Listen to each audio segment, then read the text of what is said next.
আপনাদের সকলকে অনুরোধ করব যে ধানের শীষে যেমন সিলটা দিবেন 12 তারিখে, একই সাথে আপনাকে যে দ্বিতীয় ব্যালট পেপারটি দিবে হ্যাঁ এবং না, সেখানে হায়ের পক্ষে দয়া করে আপনারা রায় দিবেন।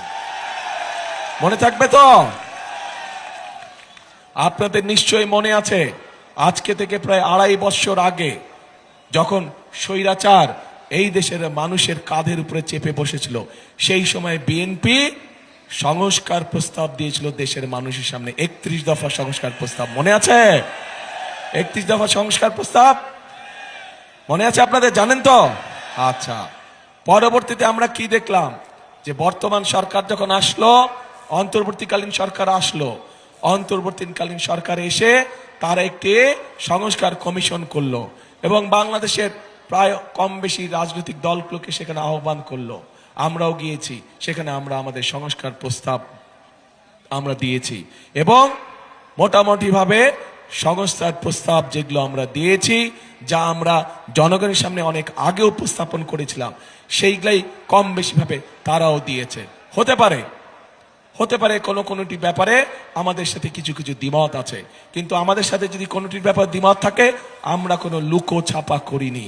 আমরা জনগণের সামনে প্রকাশ্যে বলেছি যে কোনটিতে আমরা সম্মত দিয়েছি এবং কোনটিতে আমাদের কিছু ডিসএগ্রিমেন্ট আছে, প্রকাশ্যে বলেছি। এখানে কোনো লুকো ছাপার কোনো বিষয় নাই। এখন প্রিয় ভাই বোনেরা, এই যে 12 তারিখে যে আপনারা আপনাদের পরিকল্পনা সফল করতে যাবেন, একই সাথে আরেকটি কাজ করতে হবে। এই যেই অধিকার ফিরানোর জন্য আবু সাইদ নিজের জীবনকে উৎসর্গ করেছে, চট্টগ্রামে ওয়াসিম নিজের জীবনকে উৎসর্গ করেছে, এরকম হাজারো মানুষ যারা নিজের জীবনকে উৎসর্গ করেছে, তাদের মানুষের ভোটের অধিকার, কথা বলার অধিকার, অর্থনৈতিক অধিকার প্রতিষ্ঠার মাধ্যমে যেমন তাদের এই জীবন উৎসর্গকে আমরা মূল্যায়ন করতে পারবো, একইভাবে তাদের জীবন উৎসর্গকে মূল্যায়ন করতে হলে আমরা যে জুলাই সনদে স্বাক্ষর করেছি, সেই জুলাই সনদকেও আমাদের সম্মান করতে হবে। এবং সেজন্যই আপনাদের সকলকে অনুরোধ করব যে ধানের শীষে যেমন সিলটা দিবেন 12 তারিখে, একই সাথে আপনাকে যে দ্বিতীয় ব্যালট পেপারটি দিবে হ্যাঁ এবং না, সেখানে হায়ের পক্ষে দয়া করে আপনারা রায় দিবেন। মনে থাকবে তো? প্রিয় ভাই বোনেরা,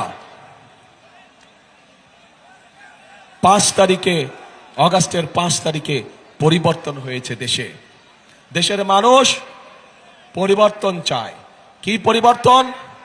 ফ্লাইওভার হবে বড় বড়, বিল্ডিং হবে বড় বড়, ঠিক আছে, হলে হবে, কিন্তু মানুষ তার নিজের ভাগ্যের পরিবর্তন চায়। মানুষ চায় কর্মসংস্থান, মানুষ চায় নিরাপদে রাস্তা দিয়ে হাঁটবে, মানুষ চায় নিরাপদে রাতে বাসায় ঘুমাবে, মানুষ চায় নিরাপদে যে যার চাকরি বাকরি ব্যবসা বাণিজ্য সব কাজ কারবার করবে, তাই তো? কাজে সেই নিরাপদ ব্যবস্থা যদি তৈরি করতে হয়, তাহলে আপনাদেরকে সমর্থন লাগবে। আপনাদের সমর্থন থাকলে সেই নিরাপদ ব্যবস্থা ইনশাআল্লাহ